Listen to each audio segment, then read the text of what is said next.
Hold on. My name is Christina Wanscher. I am Network Manager at Olenso Robotics. What we do here in Olenso Robotics is we bring the ecosystem together. We collect and take people from the public sector, we take public organizations, the industry, as well as the knowledge organizations together in a national cluster that's funded by the Ministry of Higher Education and Science in Denmark, as well as the Danish Development Board, Business Development Board. We have 7 knowledge institutions that are also part of the cluster. And what you're participating in right now is an event that's funded actually from the Ministry of Higher Education and Science and brought to you by University of Southern Denmark. So we have quite a few events going on all across the country. You can see the blue little dots in the map where we have or will have our local offices. They're right now in the process of being established, but we are going to be all across Denmark, and if not at an university near you, then in a regional office. What else do we do? We also, we have quite a few things that we offer for our companies.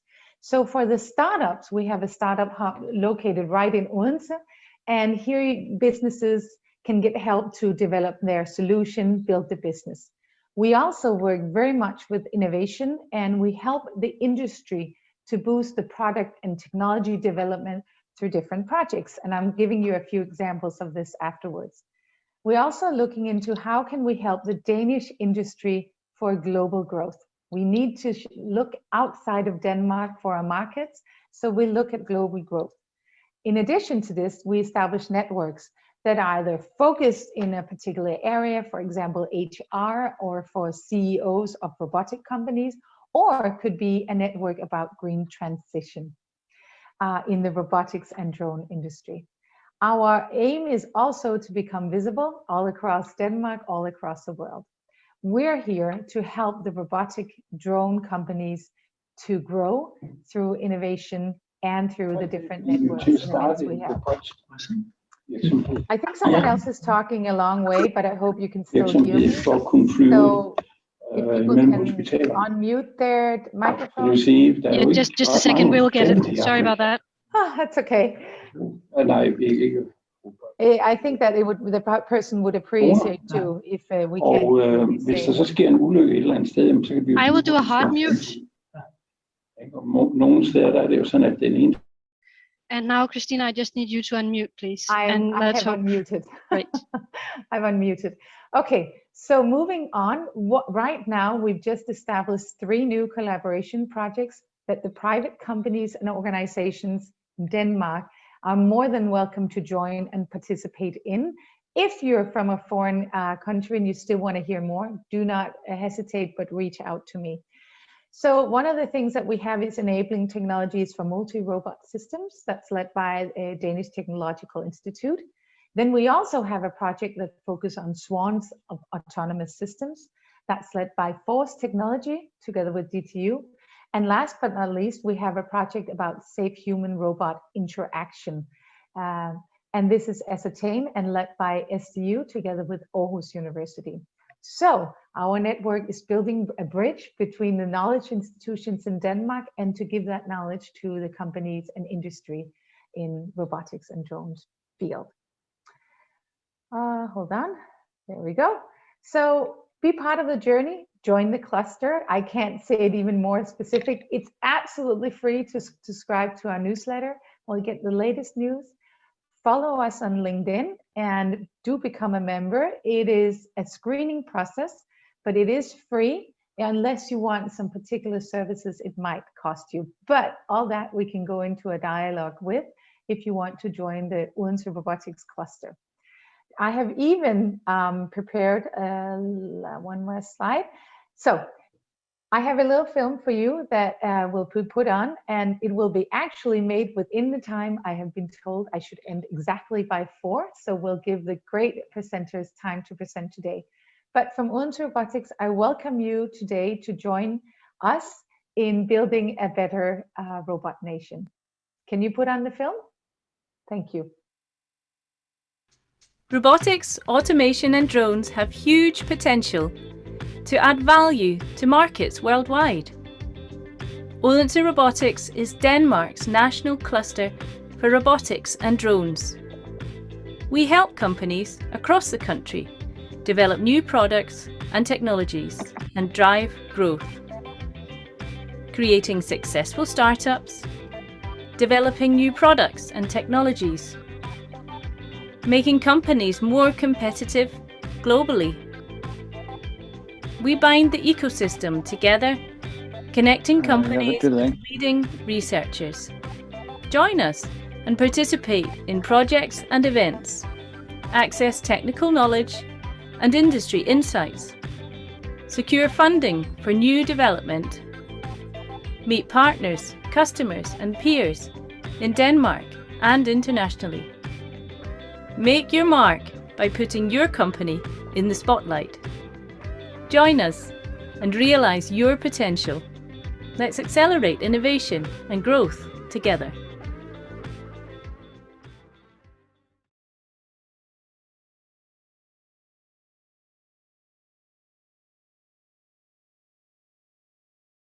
Hi, my name is Jesper. I'm a dedicated Siemens SDU made PhD here at SDU Tech in Sonneborg within the Department of Technology and Innovation.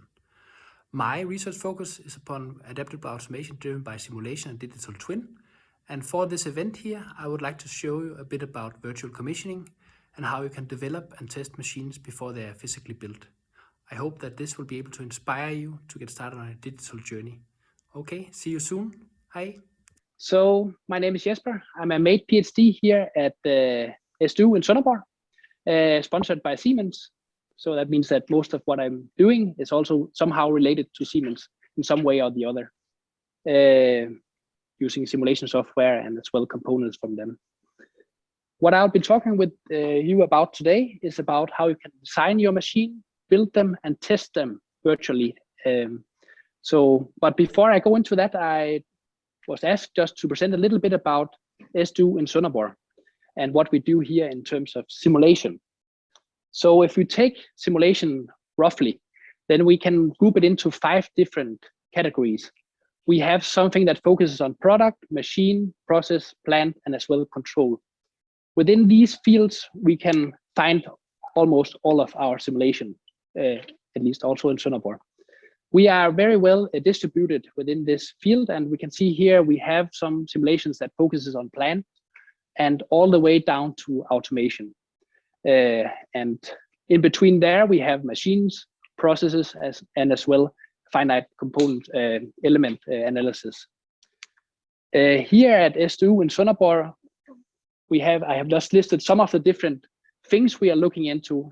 We have VR, we have AR, we have plant simulation, as mentioned. We have sensor simulation, as well as additive manufacturing and 3D printing, and Internet of Things, and of course, physics simulations. So why do we actually want to simulate? So in the real world, we don't simulate. We actually just try to solve our problems directly on spot. So this creates some problems because we have to redo a lot of different things when we do that. And to avoid that, we instead can transfer our problem into the virtual world. We can try to build a model there, try to build a solution there as well. And what is smart here is that we can speed up this process and we can actually come to the solution much faster and with much less errors that we would normally have when we build something. And when that is done, we implement it in the real world. And of course, this is a risk-free space. You can play around with different solutions and you can do different things in this regards. Also, you'll be able to detect your errors much, much earlier, which means that all these costly things that normally you have to make when you are in the field, you can do that up front and have no cost associated with it, basically no cost. It applies approximately tenfold when you are going one step further. So for example, when you go from planning to development, you can calculate your cost approximately 10 times for correcting an error. So it's good to have simulation and to be able to do something in advance. So going into how do you actually test your machines, you have 3 different options. The first one is to test it in the real world, which was the one I just briefly talked about before. then you can do it in hardware in the loop, which is the most common way to do it, where you normally have a PLC that is a real PLC that is coupled to a simulation. And then you can test your system. It's okay and it works very fine, but you have to couple everything together. This is maybe not so ideal when you think about it, because why not just simulate everything in the virtual world once you are there anyway? So here I'm going to talk about virtual commissioning and how to do your test of your machines here. So traditionally, you'll do your test of your machine, as I told, in the real world, and here you normally do it in a sequential steps. So you develop your mechanical machinery first. You build upon that your different wiring and electrical components, and then you do your automation afterwards. And then you have a machine in the end, which you'll then have to start testing on. In the virtual world, you don't have to do this. You can actually do everything in parallel. So you can do both your mechanical engineering, your electrical engineering, and your automation upfront. That saves you a lot of time, and also it enables you actually to do a virtual commissioning much earlier. So when you look at this, you will save approximately 20% on the overall process. That's research, and 80% on the commissioning time. So it's quite a lot of time and money saved there. So what I'm going to show you here is an example of this, where we transferred all the real components to the virtual environment. That means we have made a virtual machine.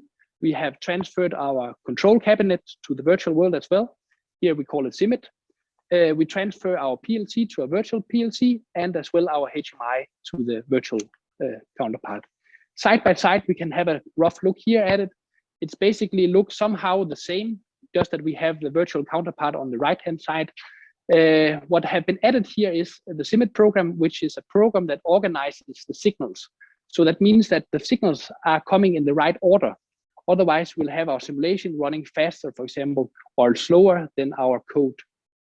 So here we have an opportunity to test the things in a really smart way. And in both instances, you can see that our PLC is actually the brain of this setup.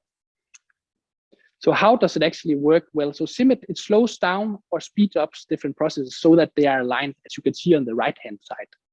Then you get to have what you can say an even execution of your machine signals and your simulation. How does it work? Basically, it works as on the left-hand side, and where you can see that the different signals are looped through SIMET over and over again, and it then compares them to each other. So I would like to show you a practical example. This is a video where we see a SCARA robot that is being simulated on the lower part. We have SIMET on the left-hand side.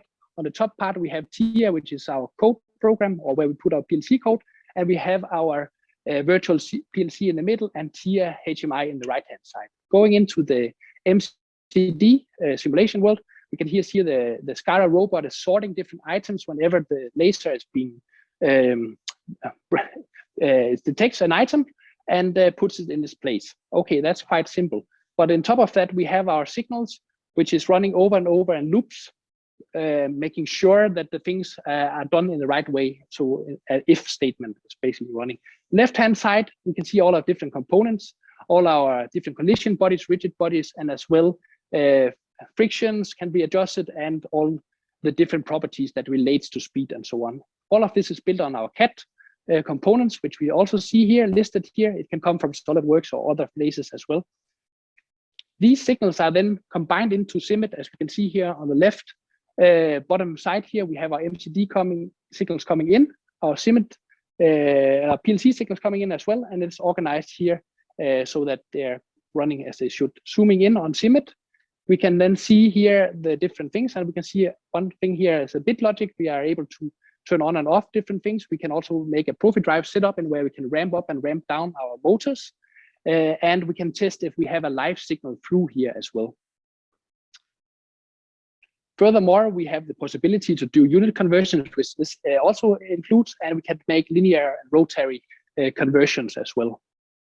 If we look into TIA here, we can see here that different things are coupled. The logic is made here is downloaded to our virtual PLC and then mirrored into our TIA HMI virtual screen.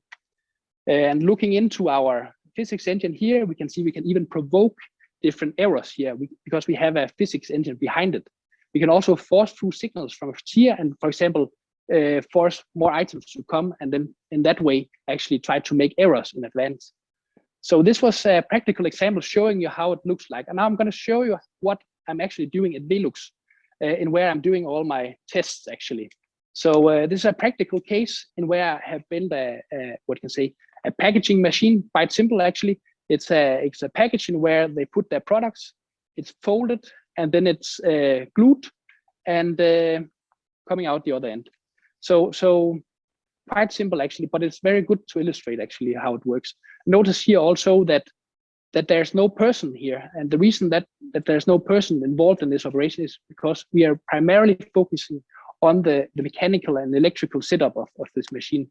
So the code behind it actually involves, as you can see here, the movement of the items through the machine and what it does. So we have it running through here and coming out the other side, and now it has been glued and it's coming up, and now it has to fold the top part of it. Notice also that not all the components are mirrored here, so it's not necessary to have, like for example, cylinders and other things into small details showing here. It's more important that you have the main components being mirrored here, as the computational power will be less demanding on your PC, if you can say it in another way. So now the box comes out in the other end, and now we transfer this into our virtual commissioning setup, in where we are running software in a loop. So now everything is lighting red. It also does that in the real world with the machine. We reset the emergency button, and then we are ready to go. We do that from Simit, which is actually simulating a person who's pressing that button. And the next thing that happens is that we have to home our machine so that the machine or the servo motors knows where they are. And now we're basically ready to go. So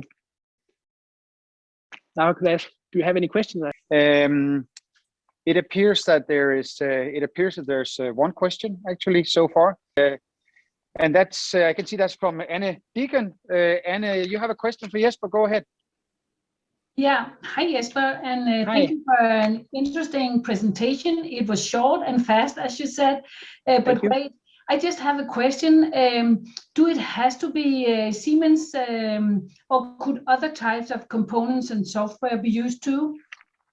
Yes, actually you can. It's not limited to what you can say Siemens components or Siemens software for that sake. So you're probably asking into Simit. I believe that's what your question is going towards. But you're not limited actually. So what we are actually doing currently, or what Siemens is doing currently, is incorporating different robots, what you say, controllers into Simit also, and it's possible when they allow us to do it. They allow them to do it. So actually, all programs and simulation programs can be run through here and done with software in the loop. So yes, it can definitely be done. Yeah. Thank you. Yeah. All right, I am still unmuted, and. Actually, we have another question from Peter Kofod. Oh, you're sitting outside. Isn't that nice? Nice. No, I'm not, but that's okay. It looks like. Where you from, Peter? I'm from I work at as an area sales manager at KUKA Nordic, and I'm sitting in Odense where the sun is shining. All right. Hi Jesper, thank you for the presentation. And I know we actually often use Simit as well when we do virtual commissioning. How much do you need much more programming time when you do this kind of simulation? How much extra? That's a good question. Actually, that's what we often hear. He's asking whether we're using a lot of programming time to build up these systems. You could say yes and no. It depends on your experience. Once you have done it a couple of times, then you get experience to where to couple the signals. I actually using this with the students. So just now I had 2 students doing a project for a company. I'm not gonna say who it is, but they made a really nice job, and they had never seen neither the simulation programs or Simit for that sake. And they actually managed to make a quite good job, and it went quite fast. So they used it in their master thesis. So it's possible definitely to speed up this process. But when you look at it in the very start, it looks complicated. But once you start to work with it, I think it's like that with everything. It's also like that with simulation. It looks simple, but it's actually quite complicated. in the start, but then you get to know it, and then you are getting quicker and quicker. So I believe it's a matter of experience. So yeah, I hope that answered your question. Yeah. Yeah. Thank you. Thank you, Peter. Actually, we have time for just one more question. So actually, you know, we have a question from Ali Ahmad Malik. And okay, please go ahead, Ali, and ask your question. And Martin, can you hear me? I can hear you, yes. Okay, super. My name is Ali. I have turned on my camera, but I don't know why I'm not able. Okay, it's fine. So my name is Ali. Fine. Yeah, and I am from Siemens Gamesa. And thank you, Jesper, for the nice presentation. My question is that you mentioned something about hardware in the loop simulation. And so he's asking for I'm just repeating you, Ali. So he's asking about hardware in the loop simulation, and the question comes now. Yeah, so but how do you, because so far I haven't seen any hardware in the loop simulation in what you have presented. No. So okay, so you are emulating some hardware at the moment, and yes, some real hardware. Yes. Okay, so but can you make comment that when we are experimenting this kind of simulation experiments, so is it better to use real hardware data or feedback, or if emulation is a better source in this case? Say you can do exactly the same thing in hardware in the loop because you're using a real PLC as your control. However, you have to couple everything, and that makes it more complicated. Imagine you are standing at the airport and you have to couple everything to a PLC or several PLCs. It gives a lot extra work. So when you emulate it through Simit, which is currently, unfortunately, the only program who can do this, and you are, what you can say, having exact, execution of your simulation and your code, then this is actually much more efficient because you don't have to couple everything, and you can test the things in advance. So it speeds up the process significantly. So yeah, whether I'm a fan of the one or the other, of course, I am a bigger fan of software loop because I'm working with it. But yeah, so but I know, for example, you are Ali, you are using hardware in a loop, I believe. But yeah, I think it's a matter of getting used to. Yeah. Thank you very much, Jesper. Yeah.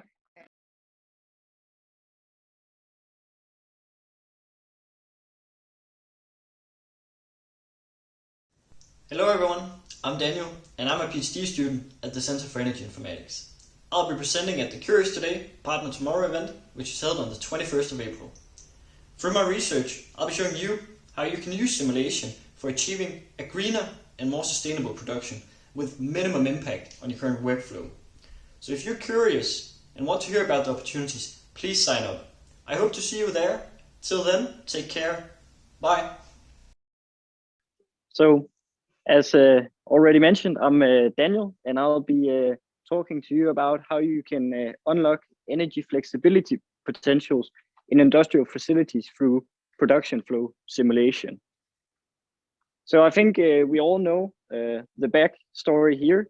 In the last 50 years, 100 years or so, we have seen increasing amounts of carbon dioxide being emitted into our atmosphere. This is through increasing population, through bigger consumer demands, and all in all, we know that this is leading to droughts and flooding, forest fires, and the ice melting at the poles at an accelerated pace. Fortunately, we've been doing a lot to combat this in the recent years. So we have been installing increasing amounts of wind energy, solar energy, and so on, because these are renewable energy sources that helps us to get a cleaner and more sustainable energy system. So this is a good thing, right? Well, yes and no, because as we are increasing the amount of renewable energy resources in our electricity system, it's also becoming quite a lot harder to actually balance the electricity grid to make sure that there is electricity for everyone at all times. And one thing that we're looking for to help combat this is using flexibility in our electricity systems. This basically means that we will use consumers to adjust their loads So if there's a lot of electricity in the system, you can just use a lot of electricity. And if there are not that much electricity, maybe you need to adjust your consumption or actually turn off some consumption. So in order to do this, we require flexible and available loads that can participate. This adjustment of your load through market signals is known as demand response.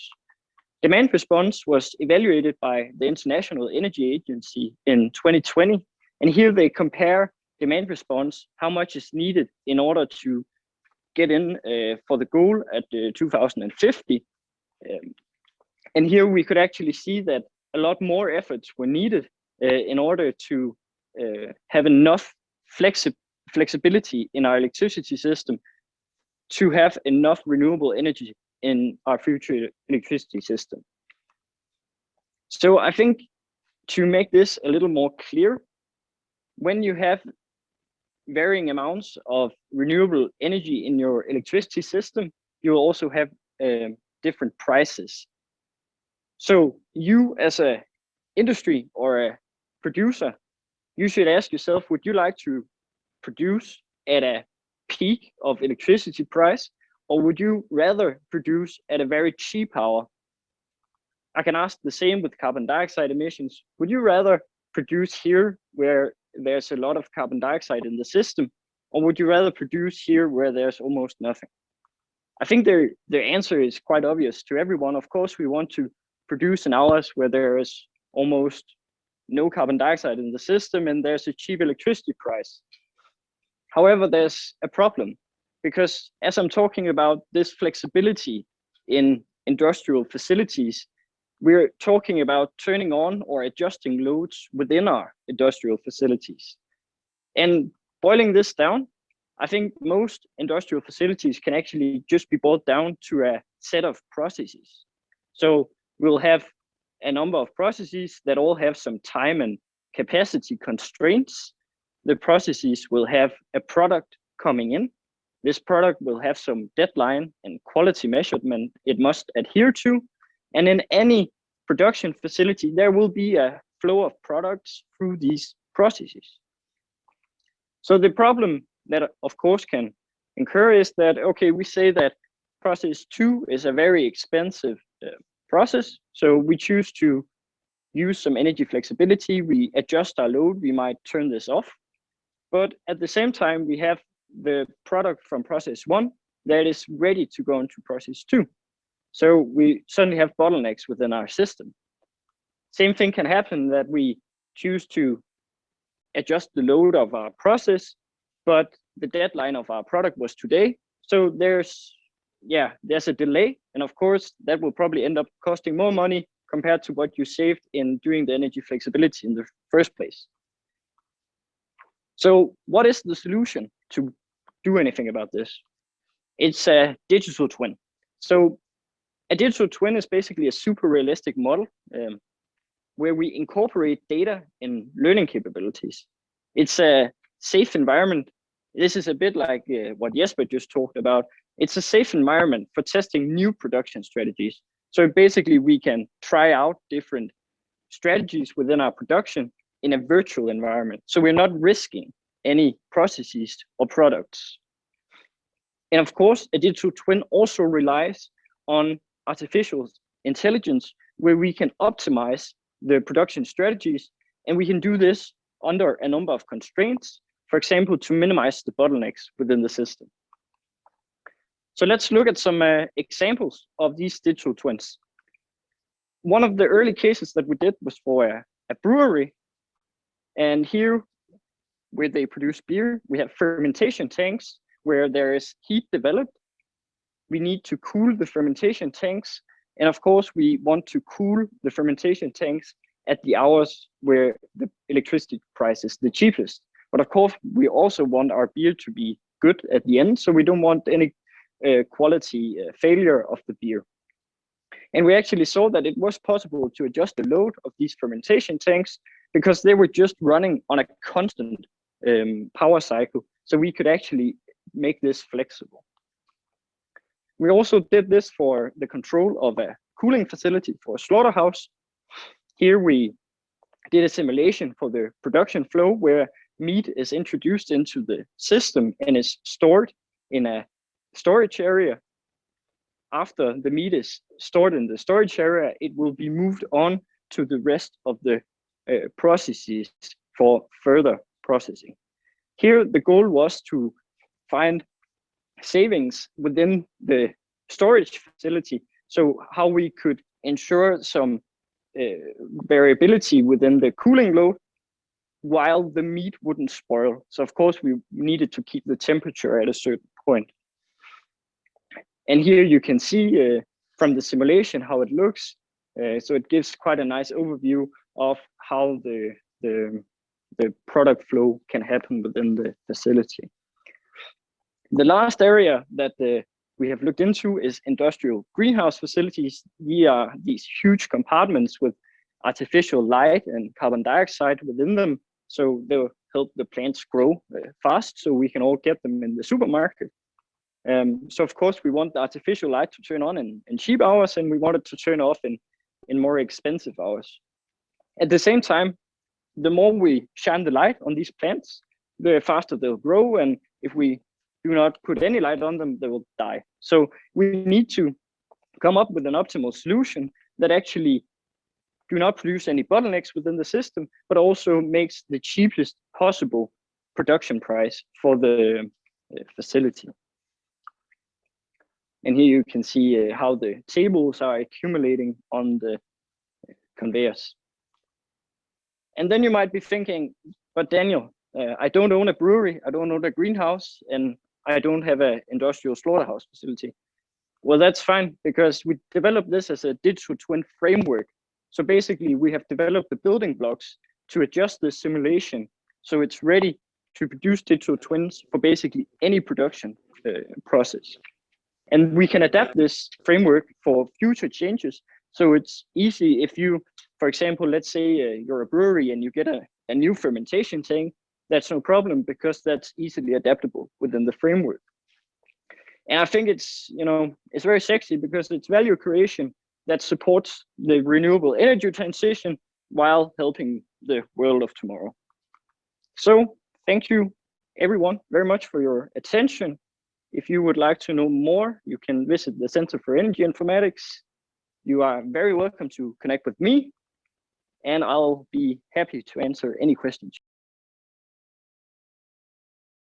Thank you very much, Daniel. Actually, there are a few questions, and we have time for one. And I think you did a wonderful presentation. I really did. It was, seriously, and you've got the thing going with the cameras and everything. There are several questions, and that is a good omen for your breakout room, where you will hopefully have quite a few people. I can see that Kasper Döring is actually on there. He has unmuted himself, and his video is on. Go ahead and ask your question to Daniel. Thank you, Daniel. Thanks for a nice presentation. I had some reflections in the beginning where you motivated your research by economical and environmental arguments, like the amount of pollution and the price at which you can buy energy. I was thinking that the reason why energy is cheap at times and doesn't pollute as much is because the demand is low. And would you agree that when you start, a smart production and producing in these low demand periods, then the demand will not be low anymore, and therefore the price might go up? And the reason why the pollution is lower also is because we are able to cover our needs by renewable sources. And if we start spending more energy, we will have to fire up some good old-fashioned power plants, and even the what are they called? The blue aspects of this would suffer a bit. Yeah, so I get your question. Basically, I think what you're saying is through like a basic economic standpoint, if everybody started to optimize for the cheapest price, then the cheapest price wouldn't be the cheapest price anymore, right? So I think that is, of course, in like long-term future, there will probably be some you would have to adjust for this. But I think for now, we're really just missing that anybody takes this incentive and does some price signal adjustments to their production. And I think in large part right now, we're actually also seeing that there is the reason why the price is low is because there is a lot of renewable energy within the system from like wind turbines. And if we're not able to consume it ourselves, we end up having to export it to neighboring countries. So it would be more feasible for Denmark to consume it themselves in the first place. I hope that answers your question. Perfectly, thank you.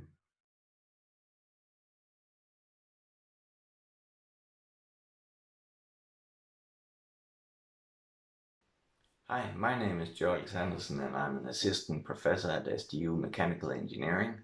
I work with multiphysics simulation and optimization, which builds on the optimization methods that are iterative processes requiring very efficient simulation methods, which is what I focus my research on, development of efficient computational methods on high-performance computing platforms. And then I apply it to a range of different physical problems, as you see on the screen behind me here. So you should come to Curious today, Partner tomorrow, and hear more about my research and all the others. See you there. So yeah, I work with multiphysics simulations and optimization. So what I do in my research is I develop and apply simulation methods on problems with multiple interacting physics. So that would be, for instance, fluid flow, heat transfer mechanics, chemical reactions, phase change, and so on. And then I use those simulations as a basis for optimization of structures. Oh, here we go. Now they're running, and products based on these simulations. So I mainly use in-house code, so code based, well, programmed from the scratch or based on certain frameworks, but also certain commercial simulation software. So as you see here, there's quite a number of examples here. Unfortunately, I only have 10 minutes, so I can't cover them all, but we can discuss them in the breakout room later. So I use what I call simulation-based design optimization. So that's where we take simulations here to the left, and we add mathematical optimization theory and optimization algorithms. And when we add them together, we get an overall algorithm, a piece of software that is able to optimize a structure for a given problem, some given physics, and some given requirements. So that's essentially what I work with here. And the motivation, why should we optimize? Well, we live in a world of diminishing resources. We have an increasing population. We have increasing consumption. Everything is just going up, up, and up. At the same time, we're experiencing an increasing electrification, also increasing power density of electronic components. So those two things at the same time pose larger energy problems, energy waste problems, and energy efficiency problems. And that's why we should optimize. We should minimize our material use, we should minimize our energy waste, and we should maximize our efficiency. So the computational method that I use is called topology optimization, and it's a hot topic, and you see it pictures like these all over the place these years. So it's a very solid technology within solid mechanics. So it's reaching out into different commercial softwares. There's a lot of different names. One that is sort of particularly popular currently is something called Generative Design. What is common to them all is they essentially boil down and base themselves on the technology originally called topology optimization. Of course, there are variations and additions and various things you can add and remove. So a small example here. So this is the design of a passive heatsink. So we're using natural convection. So that's what is happening around radiators, for instance. The hot air will begin to rise due to the lowering density. So it will rise and it will cool and will fall, and you'll get a natural circulation. This effect can also be exploited in electronics cooling. So we have an electronics chip here, the red box down here, where we're generating some heat, some wasted energy, and then we have it inside an electronic enclosure here, so a box where we are cooling the outer walls using some kind of mechanism. And then in the gray box, we're allowed to place solid material that would be metal in the case of heat sinks to conduct the heat away from the heat source, away from the electronics chip, and convert or transfer it to the fluid and transfer it to the surroundings. So we see an animation down here, and we see that each of these frames you see, hopefully see, I don't know how smoothly it's running over the Zoom connection, but every frame is one simulation or several. So it depends on whether you have multiple design conditions you want to take into account, but at least one simulation per frame. So we're doing several hundreds, if not 1,000 simultation or consequent simulations, where we're basically seeing how does the current design perform. Then we use mathematics and gradient-based optimization to see how should we improve it, and then we repeat the process. So since we're repeating these simulations many, many times, they need to be as efficient as possible. Otherwise, an optimization process will be really extensive and possibly infeasible. But the cool thing here is that we optimize for some given conditions, some specific conditions under some specific requirements. So we get a design that is tailored for this situation. So usually that means that you will have very good performance for this, but it might be a little bit sensitive to change of these. So you can do that by taking multiple conditions into account at once. But this is actually also the strength. You get something that is truly optimized for the particular situation, and you can actually win quite a lot in performance by doing so. Here we see how the design changes when we increase the chip power, we increase the temperature, increase the velocity, the sort of flow conditions change, and therefore the design should also look differently.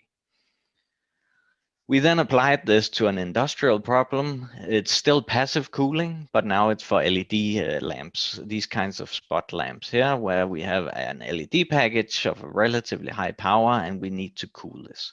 So we worked together with a design company called AT Lighting, and they had the idea of sort of incorporating the heat sinks into the design of the lamp, including it in the aesthetics of the lamp, as we see here.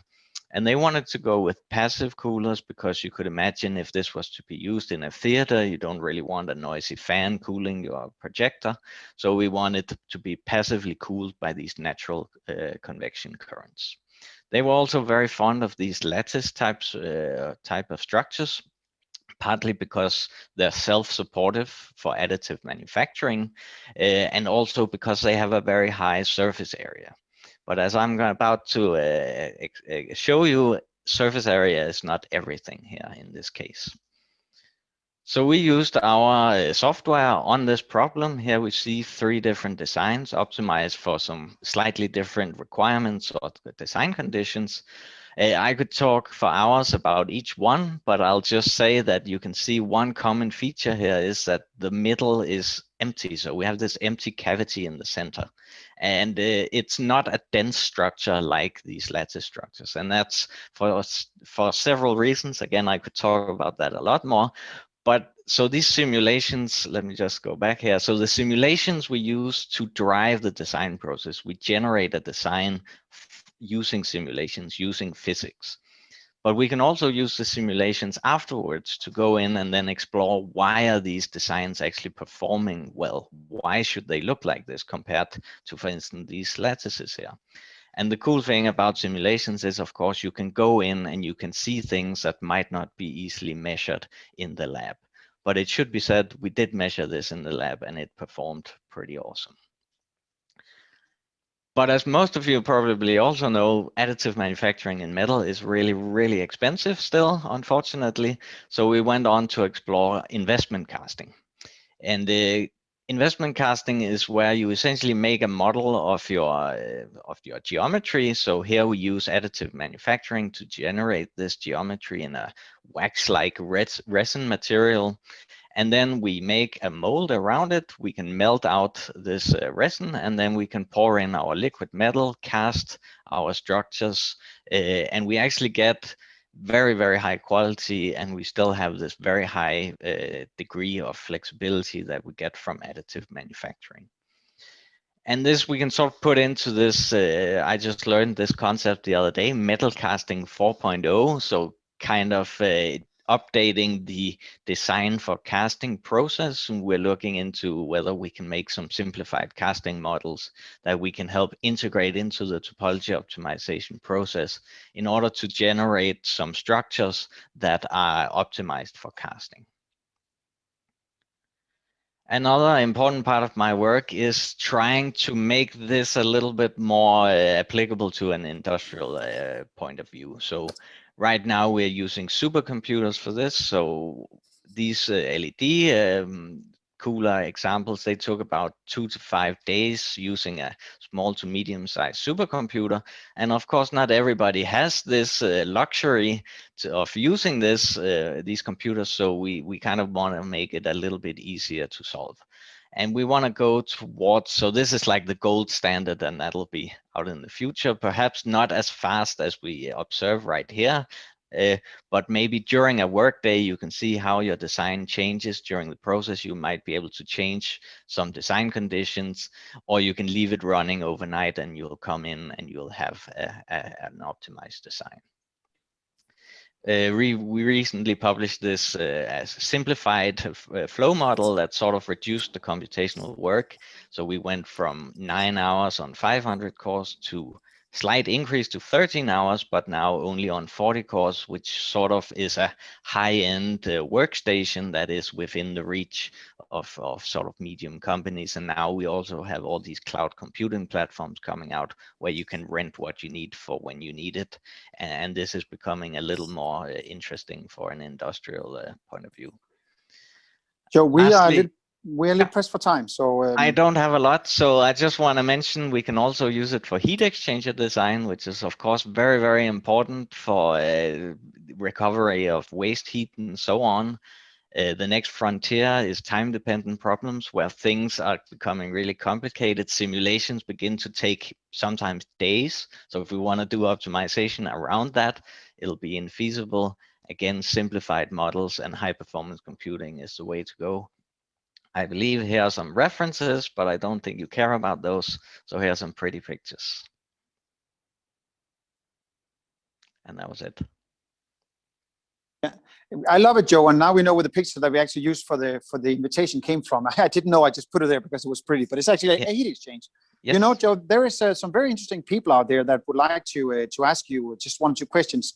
And the first one is Steve Doswell, and I know Steve from years back at the ERF, the European Robotics Forum, that was just last week. Sorry. Steve, if you speak now, yeah, I can see you. Are you in Venice? Yeah. Or come on. Great. Go ahead. I know the European Robotics Forum did seem like last year, but it was in fact only last week. Yeah, that's right. So time flies in a week, doesn't it? Hi, Morten, and thank you very much, Joe, for that really kind of jaw-dropping presentation. I have to say, a lot of it is pretty much over my head. I'm a generalist. I'm not a roboticist. I come from a corporate communication background, and that's been my interest in the world of robotics. You may be familiar with, my question, if I can just introduce it this way, you may be familiar with the film called Field of Dreams, which had the famous line, "If we build it, they will come." Now, I'm just thinking about that from a design perspective. If we design it, can they build it? So the question is it possible to incorporate manufacturing limitations into the design process, if that question makes sense and isn't too simplistic for you? No, absolutely, that makes total sense. And that was actually the issue for many years, was that the designs were so complex that they weren't really producible. And then there are developed a lot of methods to try to restrict the design freedom. So we have different constraints that can make things demoldable and you can mill it and so on. But then with additive manufacturing, you could sort of let go a little bit on this. But there are of course still angle limitations, which is a very active research area. I believe there are some quite good approaches to including this in the optimization process. So you actually have something that is producible at the end. So yes, there are ways of doing that, but it's often most fun at least I believe, to start with the unrestricted full freedom, see what you get, and then you can start adding sort of restrictions and stuff. But you can do that. Okay, good. Excellent. Thank you. Thank you, Joe.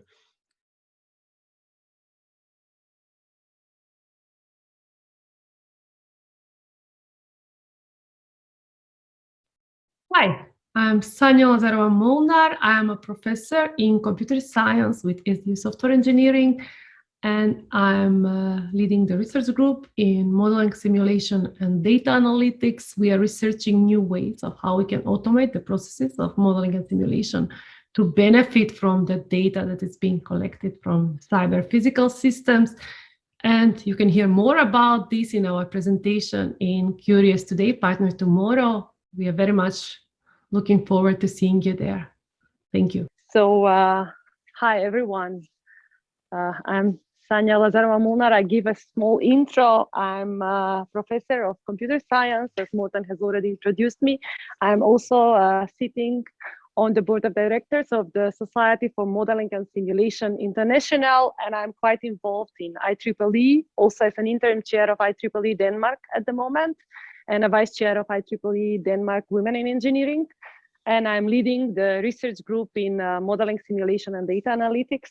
So I will start with this quote that I find quite inspiring by a famous British statistician, George Box, who says, "All models are wrong, but some are useful." And our goal is to make them a little less wrong and maybe a bit more useful. So let's see how we do it.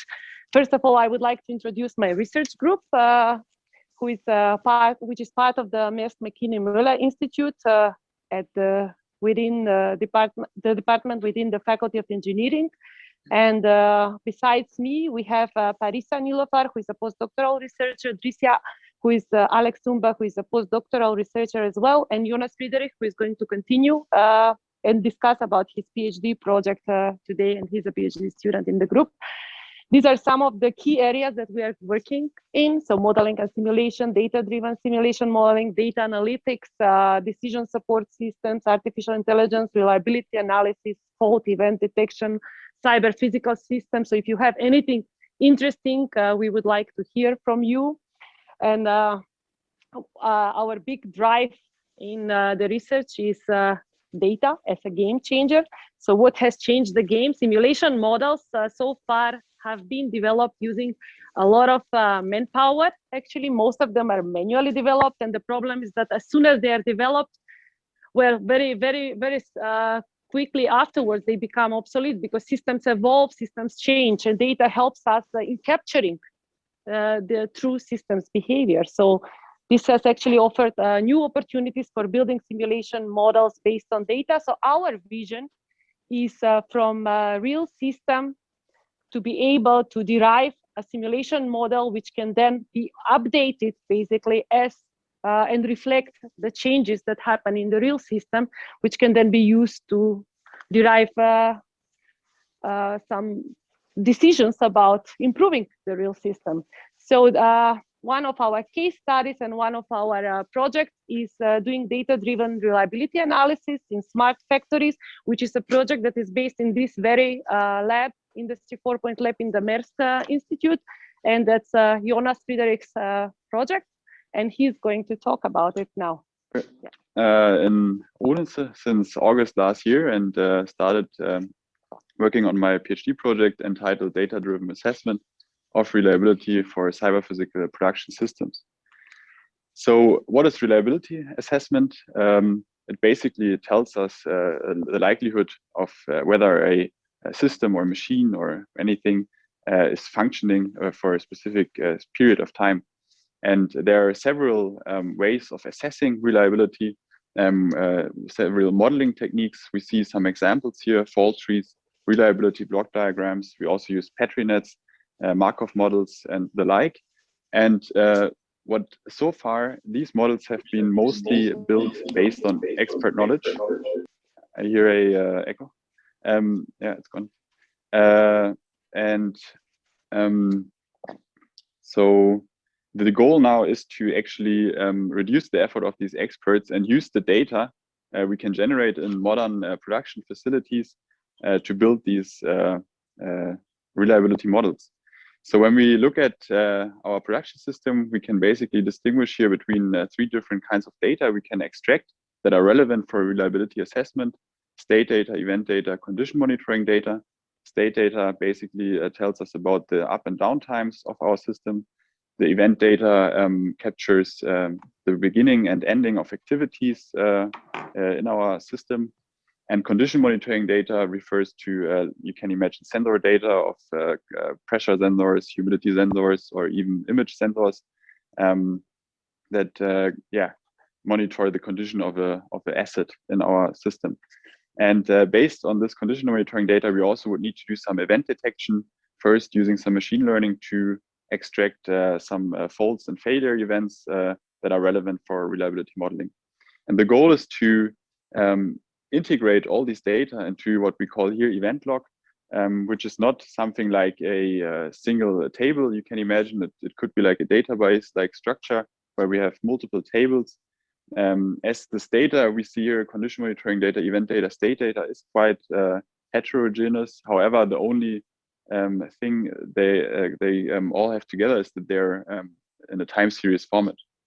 Anyway, based on our event log, we will create some, or like develop some algorithms that are able to learn or like generate these models. Then we can run some simulation and analytics to test different scenarios and analyze the results. And at the end, we want to do some decision support that can help us in our actual system to create better maintenance schedules, or to do some advices for configuration of machinery and so on. So we're here, as Sanya already said, close to the Industry 4.0 lab. It's actually located like 10 meters away from me. There is a production facility, which we see here. And I will just quickly go over it. We have a warehouse. We have an ERP system, which can generate some production orders. We actually produce this part of a drone here.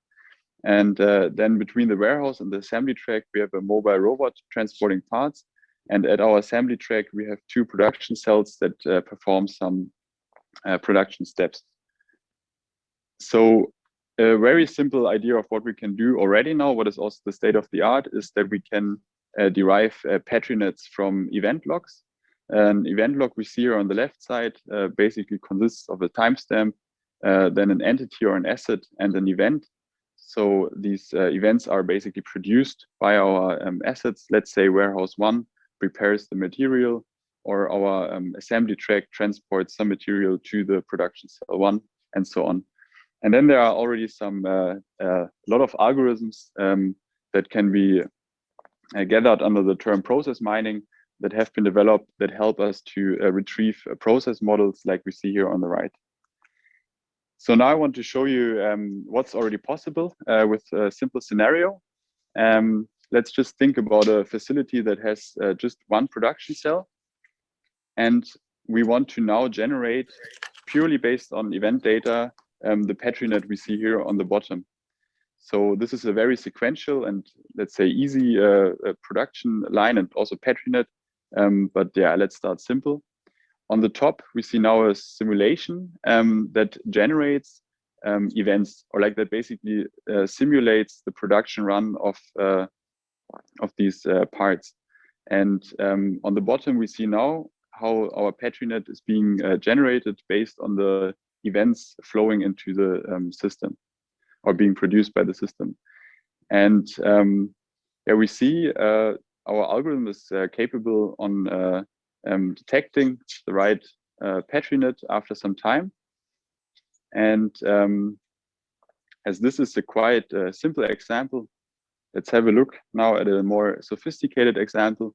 Here we have 2 cells in parallel, meaning whenever our cell 1 is busy doing some assembly step, we want to use cell 2 to continue the production, or take over the production order. So what we want to find out now, what we want to generate is, we want to generate a patrinet that has such a structure where we can clearly detect the parallel behavior in our system here. So let's run the simulation. So yeah, at the bottom, we see again how the PatriNet is slowly built. We see cell 1 takes the first assembly step at time 3 here, and at time 5, cell 2 then continues assembling the second production order. And we can already see here at time 9, we have already detected and modeled basically the parallelism in our system. So this algorithm works quite well to detect parallelism. And yeah, quite soon we will see how we will end up having the finished model basically. And of course, this is basically now just a representation of our process in our facility. What we are interested in reliability assessment is a bit more complex. We are especially interested in faults and failures that could happen, for instance. And if we zoom, like this could be a PatriNet which we would like to extract. And if we zoom in to cell 2, we see here we have an operation at cell 2. So of course, when a cell or like an operation fails, of course we have a mean time to repair, which we can basically calculate based on the data we have about the system. And once our system is up and running again, of course, we also have again a mean time to failure based on some distribution. And we would just like to model this kind of failure behavior in a PatriNet. And yeah, of course, as I showed initially, there are a lot of other reliability models like fault trees, reliability block diagrams. And the goal is to use some of the data to generate these models. So if you're interested in collaborating, just reach out to either Sanya or me. And yeah, we're definitely interested. I am personally very interested in actually real data from potential production facilities. And yeah, would love to work with that data. Thank you. Are there any questions? Henning from Robotics. I have a question on this Petri model, net model you're using. What algorithms do you consider to use for extracting that? Yeah, so for what I just showed you, we used a very popular algorithm called AlphaMiner, which has been already developed back in the 90s, and it has been very successfully used. It is able to detect parallelism in event data, as we could also see in our scenario 2. But this algorithm is, for instance, not able to detect any loops in case we have any loops in our production line. So there we would need some more sophisticated algorithms. However, for this simple use case, we use the alpha mining algorithm. Yeah. Okay, thank you. Are there any more questions? There is another question from Bonke. Yes, thank you so much, Sanya, Jonas, for definitely opening my eyes for a new area here. Maybe just wondering whether you would be able to, what kind of data you need to generate these models? Yeah, as we showed initially, so we distinguish between these 3 data types, event data, state data, and condition monitoring data. And based on these 3 data types, we are able to also generate different kinds of like the level of sophistication varies. Like we can support different kinds of models with different kinds of data. But for the PatriNet I just showed you, we purely need this event data. Thank you. Are there any more questions? No, it appears there is no more questions.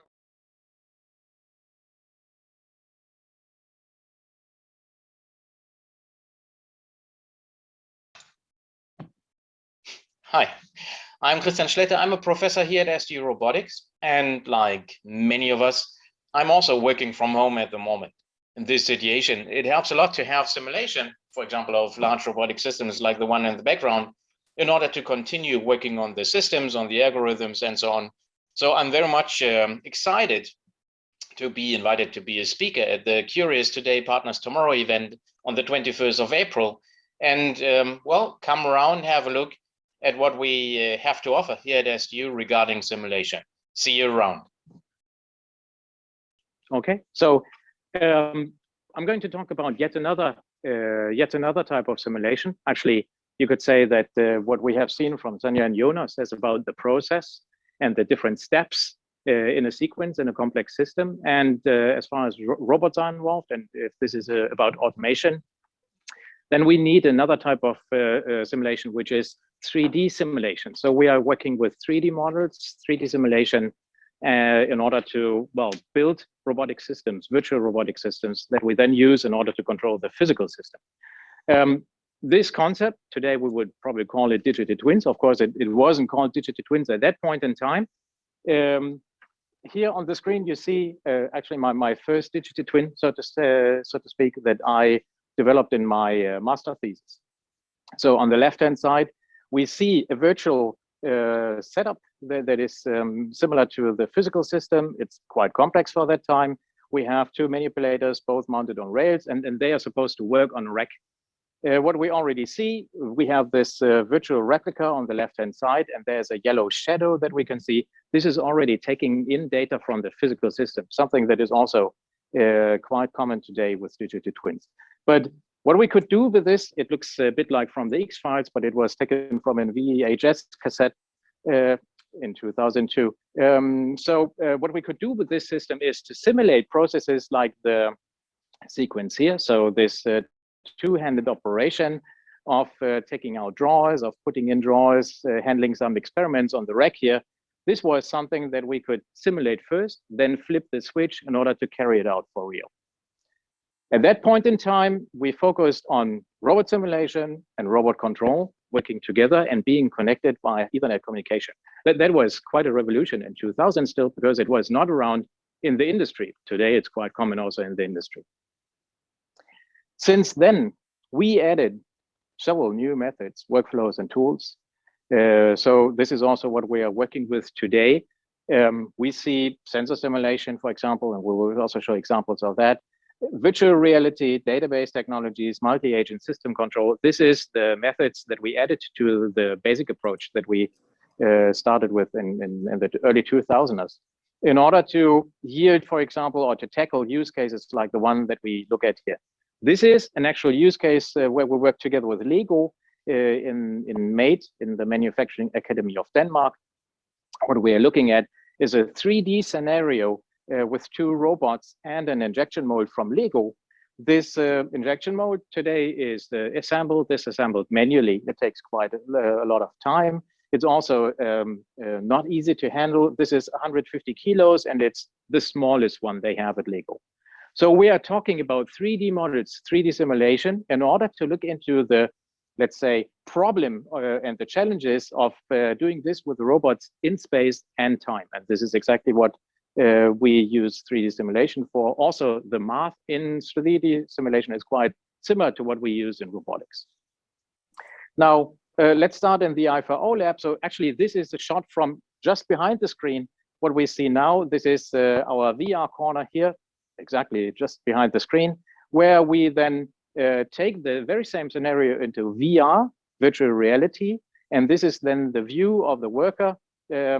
We take the CAD data, the computer-aided design, from Lego databases into the VR and ask the worker then to carry out the steps in virtual reality to us, so that we also can derive the assembly sequence. Actually, pretty similar to what Jonas has shown. And maybe there's also an opportunity to work together in the future. So now we have the assembly sequence, and this we can use in order to develop a program in parts manually, in parts automatically, from actually the steps that we know, from the geometries that we know. And the scenario that we are aiming for is actually a mixture where we have two robots, one in order to hold and present and pre-position the injection mold. Then the second part is the collaborative robot coming in with a screwdriver in order to screw the bolts to a given torque. And then the worker comes in from the front and interacts with the two robots, putting on parts for the big robot and then waiting for his turn again with the next part. So this is the simulation that we use in order to see if this assembly sequence is valid. And then in the next step, this is what we get from it. This is now taking a shot from our demonstrator that we have in another lab. So This is now a colleague of mine taking the role of the worker, putting on the big parts, but they only have to handle now the individual parts, not the full injection mold. And then we can leave it to the big robots to handle it, move it around, and also to screw the bolts to torque and to tick it off in an electronic worksheet.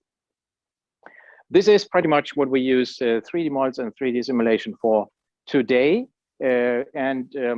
What we have in mind is an expandable service framework. So what we are looking at in the technology behind it is to have several layers that allow us to work with simulation in what we call a service framework or service-based architecture. So the call to a robot to carry out such a motion, to carry out such an action, is then developed as a service or formulated as a service. And also the simulation of the very same motion is presented as a service. And we are then taking the role of Lego to feed our data into the system and then to map the data that we get from the database to the assembly sequences and to the capabilities of the robot in terms of services. This is where we have this planning layer. This is where we can visually program the different steps, where we can generate the steps automatically. And then we have this abstraction layer in the middle, which is just dealing with services, and where we have the second mapping then to map the services to actual robots. So to have a real-time layer then where a service is then calling a specific controller in order to carry out the motion, or in a simulation system in order to carry out the simulation step. So in those three columns here, from the planning layer, abstraction layer, real-time layer, we are connecting our simulation to the physical asset, the robots on the other end. It's interesting that this is actually a very general approach, and it dates back to some early starts with offline programming, which is also available for many robots from manufacturers like KUKA, for example. But we try to also cross the different manufacturers and to develop a service framework that is then good for not only robots, not only one type of robot from a single manufacturer, but that can include the full setup, including even the human. So, but this is not what I'm going to talk about today. Today, I want to show that we can also go in a totally different scenario. So to step out of the factory and go into the construction sector, where we work together with Cobot International. They are the 3D printing guys, pretty much still a startup, and they are currently running the first 3D concrete printers on an industrial scale to print houses in Germany. So this is what it looks like then, the digital twin slash the simulation in our system, where we have, again, the typical components. We have the Cobot system. This is the robotic system that we can simulate here in its motions. We can also simulate the process. And I don't know if I can jump ahead a bit. Yes, I can do that, just to show further down the process that we are really printing the house in the simulation. This is the simulation part of it.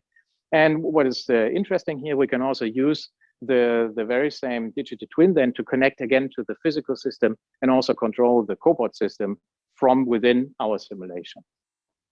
What is this good for? So I think I mentioned it in the teaser. Of course, it's hard to have such a system at home or in the lab even.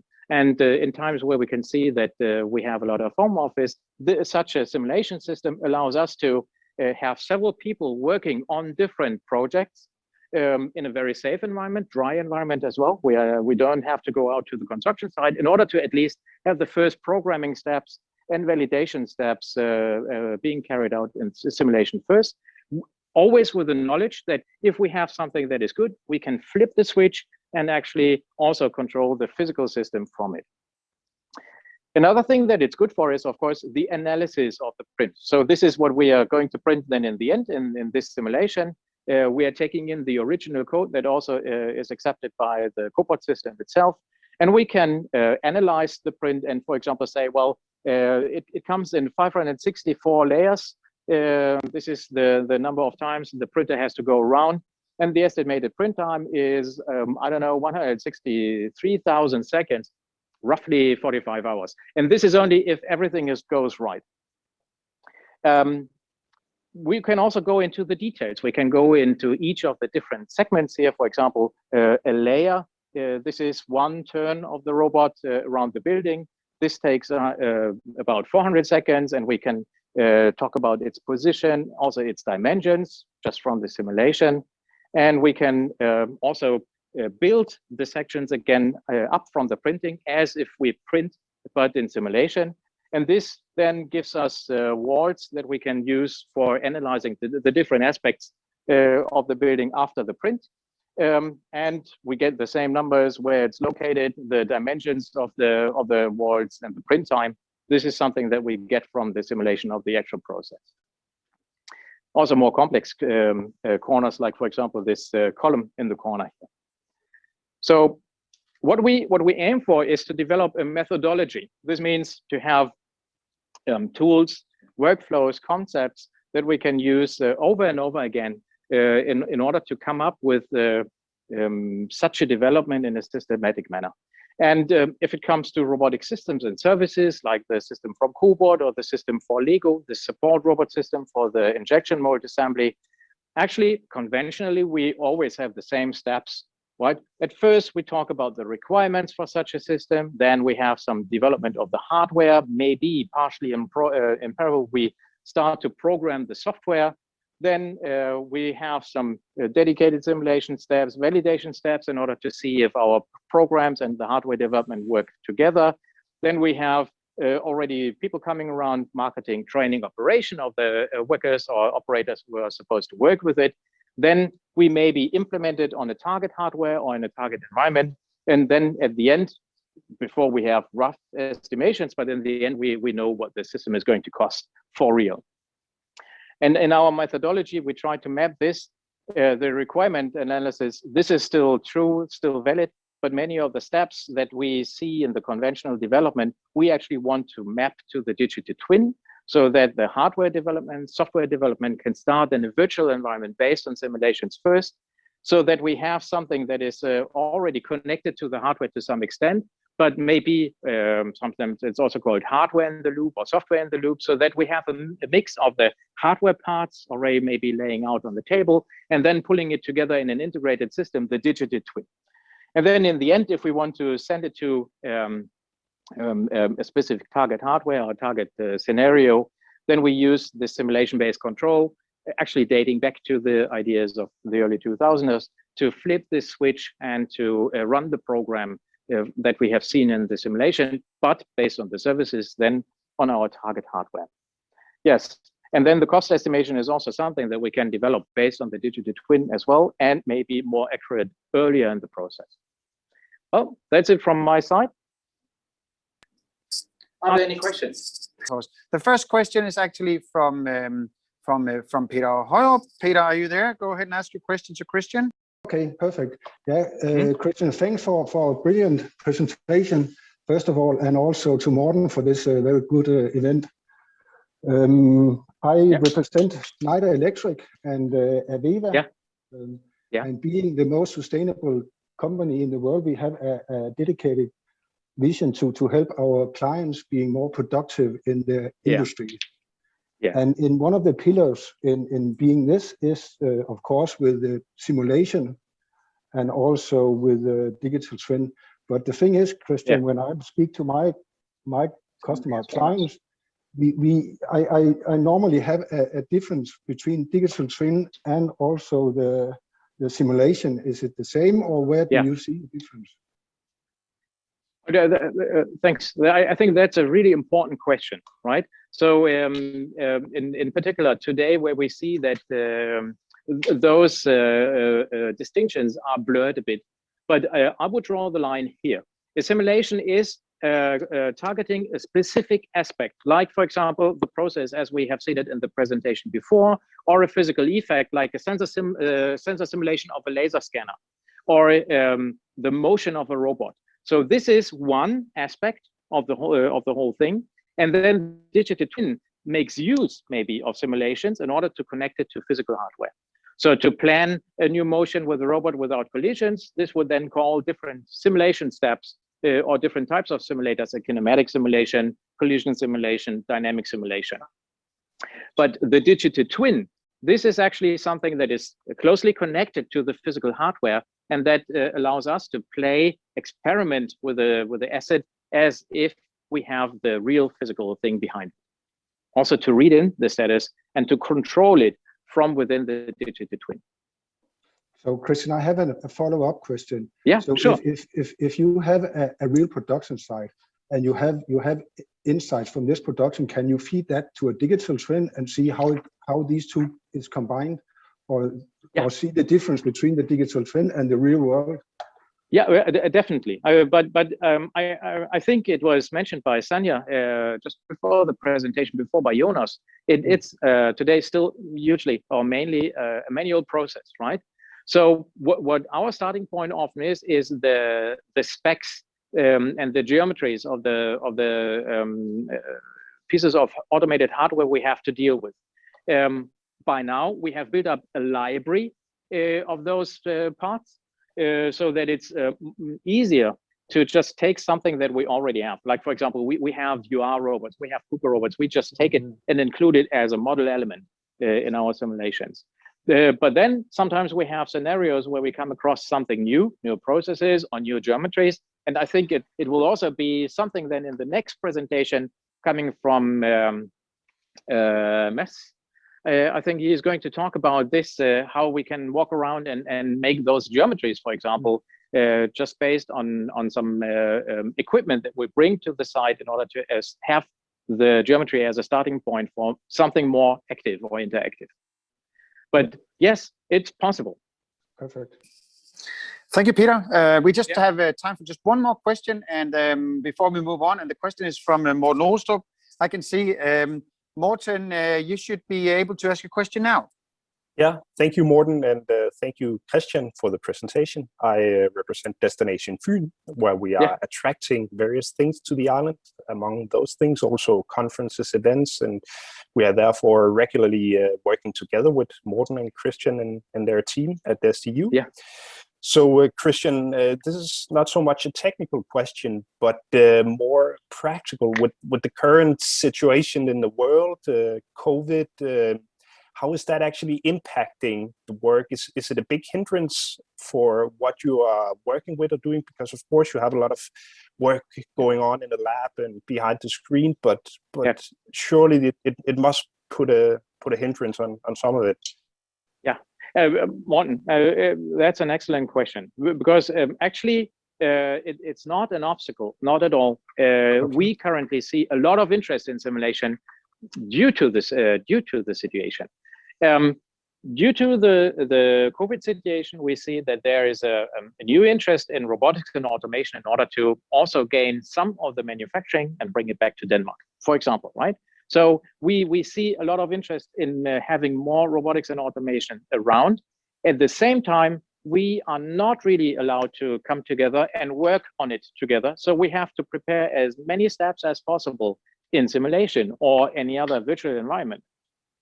So I know that some of my colleagues, they were a bit in trouble. They had to go to the labs in order to carry out the experiments. And then in such a situation, to be able to help them with the digital twin and offer to them, well, here is something that you can use in order to at least go the first steps without the need to go to the lab in order to get it done, to develop a program up to the point that you can transmit it to the actual robot. That is obviously quite a lot of help to them. Then we also have to go to the lab at some point, always, because we have to calibrate our simulation, right? So I can do a lot of tricks in the simulation. I can play around with the knowledge that I have about the scenario that the real robot, the real system doesn't have. For example, where the obstacles are. This is something that is knowledge that we can use as a 3D model. But actually, we would have to develop this model with sensors, for example, detecting the objects around, making sure that we don't run into collisions. But by and large, I would say simulation and modeling is exactly the tool that we need in order to bring more robotics and automation to manufacturing in Denmark right now. Well, thank you, Christian. Very interesting to hear. And thank you, Morten. And that concludes it for Christian. He will also have his own breakout room, you know, in just about half an hour. I think we should try and find all the reactions and just give Christian some love here. He did a really great job, and he will, as I said, have his own breakout room as long as the other presenters will also. So you will have time to meet with Christian later. And as I said before, it's pretty obvious that this was most definitely not his first time doing this presentation. Straight in the camera. Not the last time. Not the last time either. No.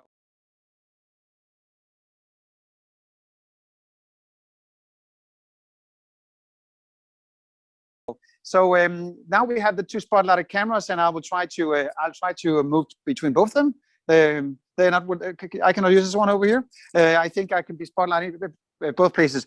So we're doing Curious Today, Partner Tomorrow, and of course, why do we do this? Because we want to make people curious, and we want to work with you in the future. But before I move on, Sarah, would you try and spotlight Susanne Flintholm, just to see if we still have people with us there in Office Lab, just to say that this is actually an event that is going on physical. They're waving up there. I imagine you're going to have a good time afterwards. Actually, just imagine, after being locked down for months and months on end, the smell of coffee, other people, laughter. And this is what this event is also all about. So please do not hesitate to say, we want to do a satellite next time. We want to gather people around this very nice sort of thing. I'm going to move on now with Mike's short presentation. I'm going to do it real short because our guest speaker, I've been looking really much forward to seeing him. It's just when I say he's on the steps, he's actually in his office. But it's going to be really interesting. We had a talk yesterday. I'm just blown away about what he's going to do. But Curious Today, Partner Tomorrow. If you are curious and you want to actually explore the way to work with this, there are several ways to do this, and this is what I would just talk to you about for the next 2 or 3 minutes. We do consultancy, we do test analysis, and we also do renting equipment and facilities. This is on the commercial sort of level, and we do this on market terms, which means that we are not competing with we're competing in a free market with other actors, but we do have a lot of facilities here, as you can see, and you're welcome to contact us if you wanna make use of some of them. All right, commercial services too, R&D and product development, licensing, continuing education and training. I'm pretty much just reading up from my slides, and it's going to be in the video that we're going to release afterwards. So it's basically just running through them, so you can go back in the video and say, what was it about? This is not the most interesting of after what we've seen today of presentations, but this is it's just basically to leave it in the video for you to go and find afterwards. All right, I would say that research collaboration is one of the big ones. We are participating in a lot of projects, both nationally, internationally, with Danish partners, Danish industrial partners, Danish knowledge partners, international industrial and knowledge partners, universities, companies. Please don't be strangers. Just reach out. You're more than welcome, and we do want to work with a lot of you. We have good ideas. You probably have even more. So this is also basically the core idea of this event. All right. In terms of education, we do have education for a lot of engineering disciplines here. I think we are upwards of 30 different types of engineers, and you can reach out to us to do semester projects, bachelor theses, internships, and that I would actually mention today we had what we call PP Day, the project and practice or internship day that we also had online. And this is where we actually let the companies tell our students how can the students work with the companies to gain knowledge from the companies, whereas Curious Today, Partner Tomorrow is all about how can the companies and our research partners actually gain knowledge from our researchers. So they go kind of hand in hand. Of course, student jobs, if it's about students, you can always reach out and we will direct you to the right person. And how to reach out would be to the head of tech innovation. His name is Søren Christensen. There is his slide there with his contact information. You can also reach out to me. Again, I'll just leave it there for the video. It's going to be in the video that we will release after this event, and you can go and find these contact details. So that actually concludes that part.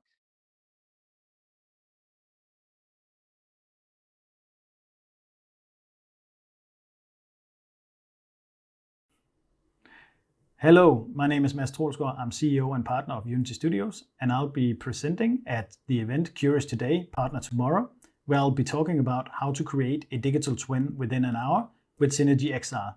I'm really looking forward to it. And Mads, you can do this in an hour, but you have 30 minutes. So go ahead, the floor is yours. Thank you very much, Orten. And thank you for inviting me here today. I'm just going to share my presentation here. I have already learned a lot today, I must say. It would have been best if it was our CTO who was presenting today, because he has a PhD in simulation and been working with Therma for 7 years in simulations, but he was unable to be here today. So I took this opportunity to talk to you all and tell you a bit about what we are doing. Let me see, is it working with the slideshow? So, all right, I'll add myself over here. So, just to understand who I am and what we are doing here in Unity Studios, what we've been working for, and why I'm an expert in XR technology, which is augmented and virtual reality.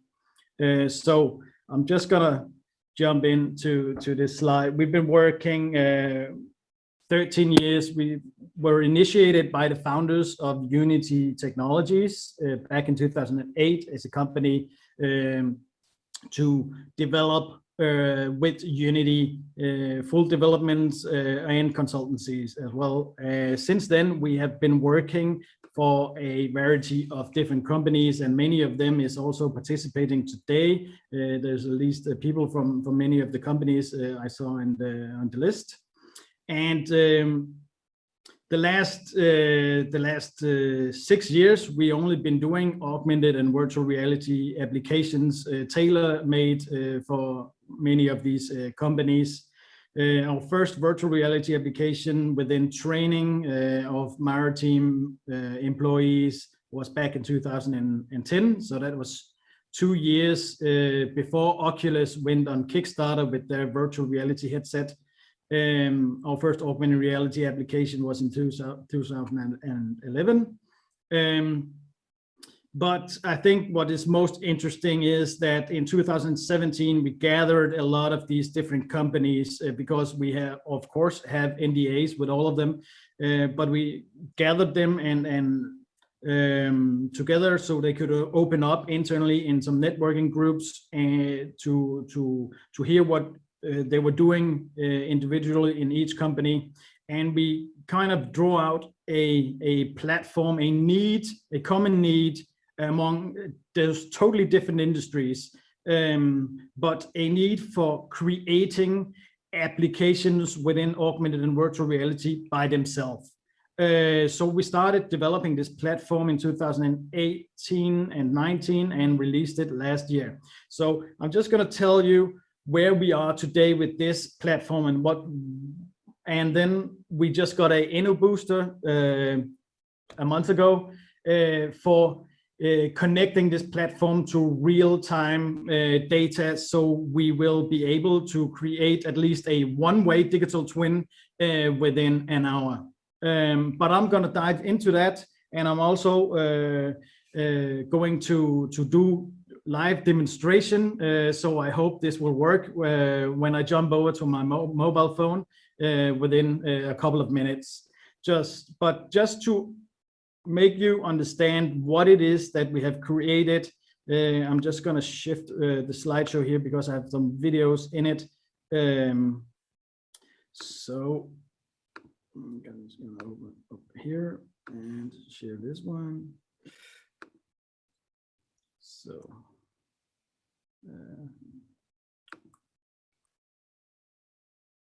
So this platform, what it is today, it's a toolbox where you can create your own augmented and virtual reality experiences.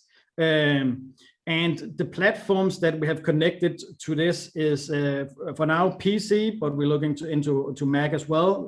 Then iOS devices. We're also looking into Android devices. Virtual reality headsets, the most common ones we cover. And then Microsoft HoloLens as well. the way we built it is that you have a manager where you upload your own content. This can be like 3D models, but also PDFs, videos, data sheets, whatever that makes sense for you to upload to your secure backend, which is based on Microsoft Azure. Once it's uploaded, you can connect and with your XR device, whether it's your HoloLens, your virtual reality headset, or your mobile device, and drag and drop it into your experience. And it's also multiplayer, so you can meet across the different platforms. I have a short video here that I'm just going to talk over that explains it. I hope it won't lag too much. But you see, we have a 3D model here where you upload it with the manager. You give it tags so you can easily find the model again. Once it's uploaded, you can take on your headset and directly jump into a 3D space. So this environment, there's different environments that you can use in here where you can drag and drop your content into it, which you uploaded yourself. You can draw on whiteboards naturally as well. You can scale the models, rotate them. Also simple animations we're building now, but we are looking into having more and more complex animations into the platform as well. You can also have your own environment in here. So if you have like a CAD model of your production line or something like that, it can also be your meeting room, if we can call it that. On the iPads, it is more basic at this moment, but it's kind of like IKEA Place, where you can place all your content that you uploaded yourself with the iPad and see it in your reality through your device. On the HoloLens, this is HoloLens 1, but of course it's working on HoloLens 2 again. You can access your content and set up scenarios around the machinery. I'll get back to this case because it's very relevant when we involve real-time data, but you can kind of set up guides in this production line where you are online. With the HoloLens, we can also access the camera so you can see exactly where it is. So this is seen from a PC, and here you can drag arrows into the space, and it will look like this for the guy who is wearing the HoloLens. And this will be the PC guy where we can see him. We have new avatars now, but what you also see here, the white mesh that he is in, is the scan from the HoloLens, which we use to especially understand where the person is. We can send him 3D models and guides and stuff like that, data sheets as well. We can see where he moves around, exactly where he is, what he looks at, and we can also guide him with beacons in the area. This space is scanned with the HoloLens. It takes about 15 minutes to do this rough scan, but it's 550 square meters, this scan. But as you can see, there's no textures on it. I'll get back to that. But this is also the HoloLens scan, so that's what we can do with that right now. So basically, in that environment, it is also possible from the PC application, once you have the scan, to add 3D models into this area. So you have this anomalous scan, but you can then add the 3D models of maybe machinery or product lines into the area and save that. So your colleague, no matter where he is in the world, can join into the same model and walk around in it in virtual reality. Right now, it's also possible to do cross-platform. So if a guy is walking on site, you will be able to take on your virtual reality headset and walk around with him in that 3D model where he is. And naturally, that gives some benefits. The mobile application, like I mentioned before, it's very simple. Once you upload your models, you can also give it text and a headline and stuff like that. In virtual reality, like I mentioned, there's more rooms that you can choose from. Also a totally bare room, like if you've seen the Matrix in the construct, we have a room like the construct as well. So you can drag and drop your content into a totally empty room. So I'm just going to show you what we can do here.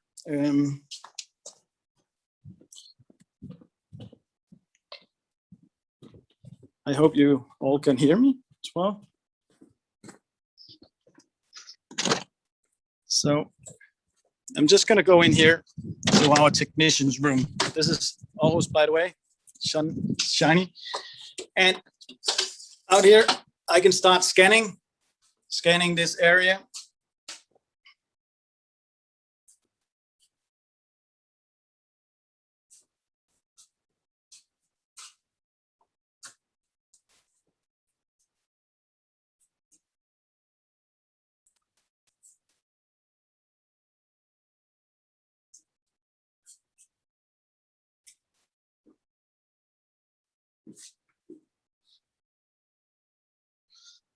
And once I've scanned this area, so this is a pretty fast scan, as you can see here. Now I'll just add textures to it.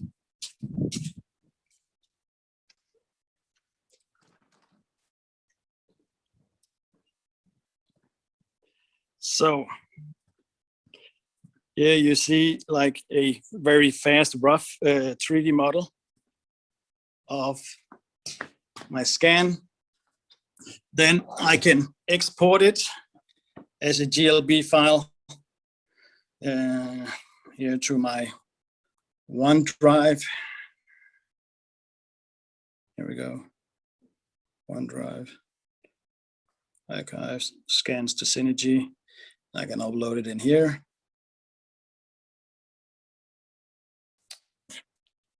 And once it's uploaded, I can open my Synergy application. So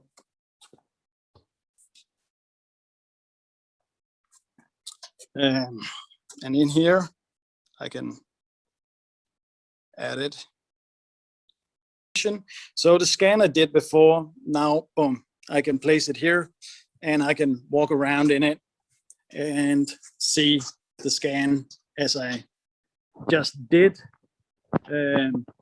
Now you can see it's a quite rough scan.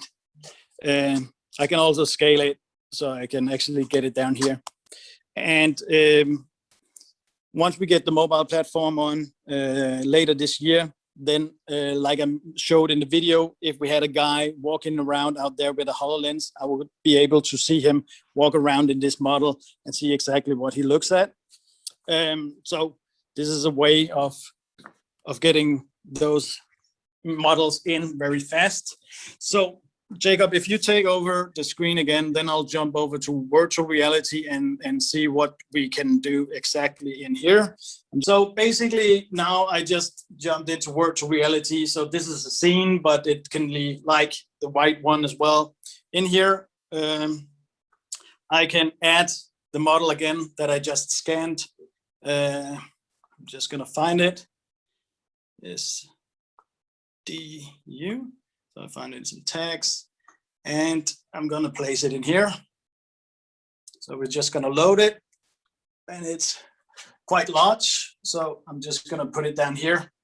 And then I can jump into the model. If you come behind me, Jacob, then you can also see it over here. Or actually I can just turn it around. Where, oh, you're right behind me. All right, great. So in here, you can see the scan as I just did with the mobile phone. I can also add, so I see it's pretty rough scan still, but it's pretty fast and easy to get in there. I can find a model for the Grundfos circulator pump that is here.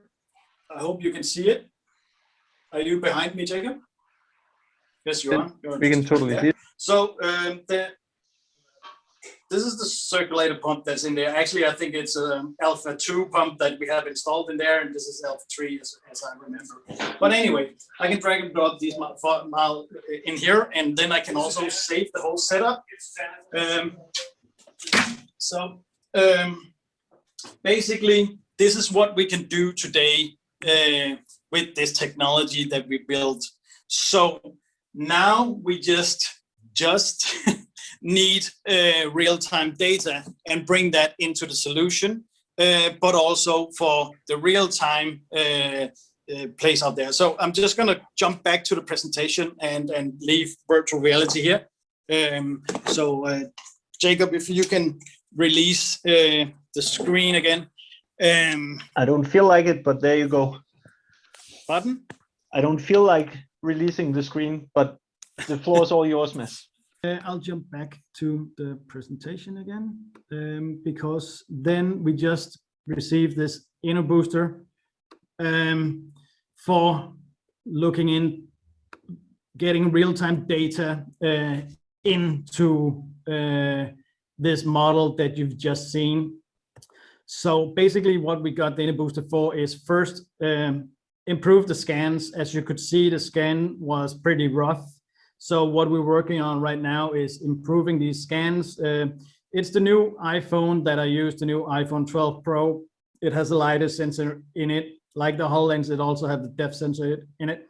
So we can scan the real environments.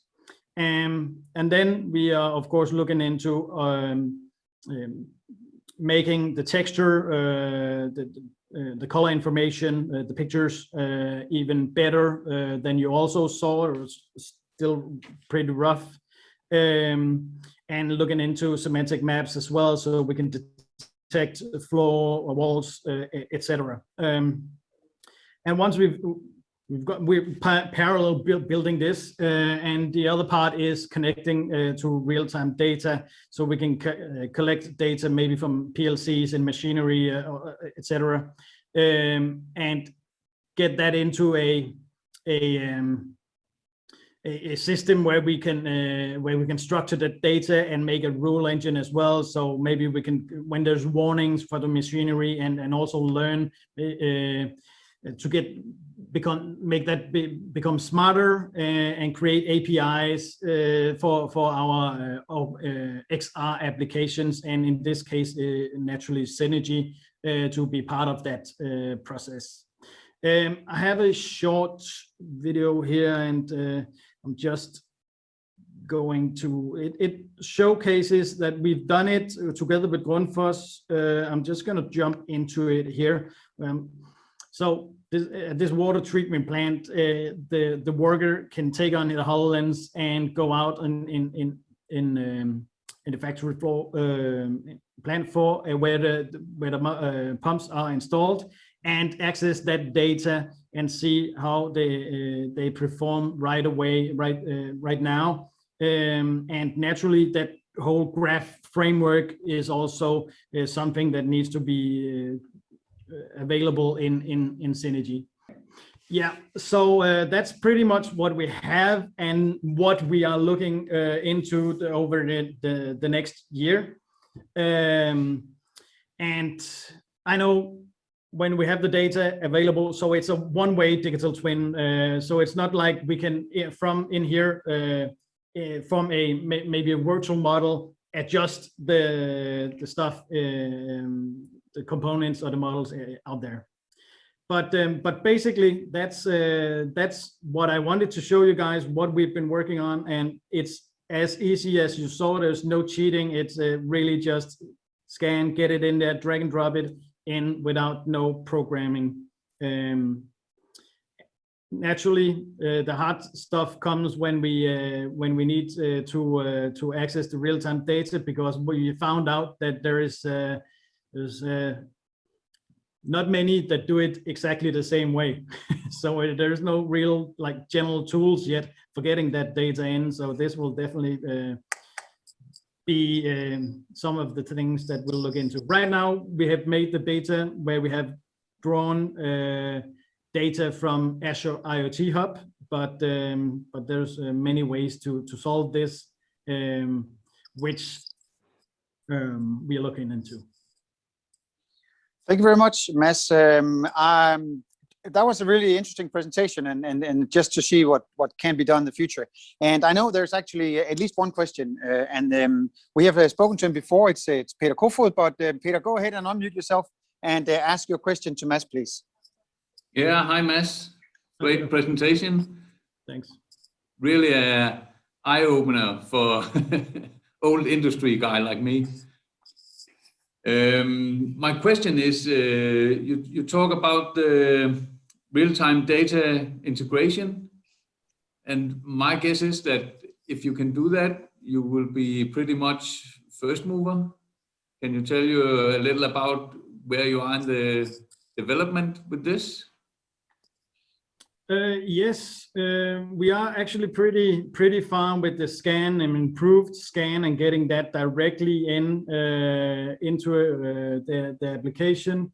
We are talking with a lot of stakeholders, Force Technology, but also ATEA and Microsoft concerning where starting up this process. As I mentioned, we have data from Azure IoT Hub where it's already available, where we can do this, but it is complex, and there's I believe we can start seeing the first within 2021 here we will get the first version up and running within this area. Thank you very much, Mads, and thanks to you, Peter. Yes, I would like to ask actually the last question. How can I try this, Mads? Thank you, Morten. Well, you can ping me or some of my colleagues, and we can set you up pretty fast. I know that we also have been speaking with the SDU, getting some headsets down to you guys, where you can actually get that installed in your lab down there, so people close to SDU can also try and come and test it out. UCL also have it, and we're also talking with Aarhus University, so they can also have it, and where you can try it. So basically, you know, the universities have it, and also they can contact you, is what I hear. I think Mads deserves at least, you know, all these nice reactions again. And thank you very much for your presentation, Mads. I will check that you get your nice reactions, all the thumbs up and everything before we move on. I'm just going to say just a few words here before we end this conference. We're actually almost on time, and I'm just having a few things that I want to say. Is first of all, of course, thanks to everybody for joining us, and I just have a few slides left that I want to share with you. And first up is this QR code. You know, you can always participate in Curious Today Partner Tomorrow. You go to sdu.dk/curious, and this is where you will find what the next events are. This is simulation today. You know already the partners that we talked about, that has been really helpful. I think Sarah, if you could just spotlight our friends in Office Lab just one more time. For Hardy Wave, maybe they have already opened beers, maybe they all must be eating sandwiches or sodas, whatever, you know. But if you can spotlight Susanne Flintholm's video there. Yeah, hi guys, give us a wave. And a thumbs up if you're gonna have some nice actual casual networking there up there in Aarhus. So again, this is a distributed cyber physical event. Due to Corona, it became 1.5, so to speak, satellite, two maybe. But next time we will have more, maybe 20 people, 30 people each place. You're more than welcome to contact us and say, you know, we want to join us next time. Of course, we should not fail to mention all of our partners. You have them here. They will also be part of the video. They have said, you know, we want to do satellites if it is possible. It turned out not to be this time, but it will be next time. And also the partners that actually helped us with disseminating this. And the last thing is what I always do as the last thing for these events is actually to you know, tell you what the next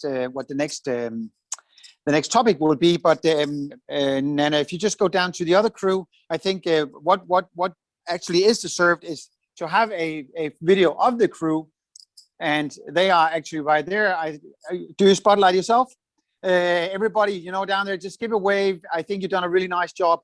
There's a lot of work that goes into this, so that's very nice. It's Sarah, it's Julie, it's Nana, it's Luisa, and they've really been working hard to make this happen. So what will the topic be for next time? Well, actually, the topic will be just moving on there. The topic and the color for next time is here, and that it will be actually smart factory.